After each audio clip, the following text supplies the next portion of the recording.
ಮಾನ್ಯ ಆಯುಕ್ತರ ಆದೇಶದ ಮೇರೆಗೆ ಮಹಾನಗರ ಪಾಲಿಕೆ ಆರೋಗ್ಯ ವಿಭಾಗ ಅಧಿಕಾರಿಗಳು ಹಾಗೂ ಸಿಬ್ಬಂದಿಗಳು ಬಿಡಾಡಿ ದನಗಳನ್ನು ಹಿಡಿದು ಗೋಶಾಲೆಗೆ ಕಳಿಸುವ ಕಾರ್ಯಾಚರಣೆ ಕೈಗೊಂಡಿದ್ದು, ಇಂದು ಬೆಳಿಗ್ಗೆ ಸಾರ್ವಜನಿಕ ರಸ್ತೆಯಲ್ಲಿ ನಗರದ ಗಾಂಧಿ ಚೌಕ್, ತರಕಾರಿ ಮಾರುಕಟ್ಟೆ, ಬಾರಾ ಕಮನ್ ಏರಿಯಾದಲ್ಲಿ ತಿರುಗಾಡುತ್ತಿದ್ದ ಸುಮಾರು 12 ದನಗಳನ್ನು ವಶಕ್ಕೆ ಪಡೆದು ಗೋಶಾಲೆಗೆ ಸಾಗಿಸಲಾಗಿದ್ದು, ನಾಳೆ ನಾಡಿದ್ದು ಕೊಡ ಕಾರ್ಯಾಚರಣೆ ನಗರದ ವಿವಿಧ ಏರಿಯಾದಲ್ಲಿ ಮುಂದುವರಿಯಲಿದೆ ಎಂದು ಮಾನ್ಯ ಆಯುಕ್ತರು ತಿಳಿಸಿರುತ್ತಾರೆ.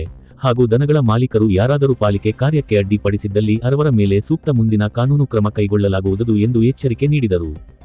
ಹೆಲ್ತ್ ಇನ್ಸ್ಪೆಕ್ಟರ್ ಸಂಜು ಅಥಣಿ, ರಫೀಕ್ ಬಾಳಿಗರ, ಅಶೋಕ್ ಸೇಡಂಕರ, ವೆಂಕಟ ಮಾಲು, ಜೆ.ಬಿ. ಕಟ್ಟಿ, ಸದಾಶಿವ ನಾಯಕೋಡಿ, ಕಿರಣ್ ಗುನ್ನಾಪುರ, ಅಬ್ದುಲ್ ಹವಾಲ್ದಾರ್, ಹಮಜಾ ಹುಸೇನ್ ಲೋಣಿ ಸಿಬ್ಬಂದಿಗಳು.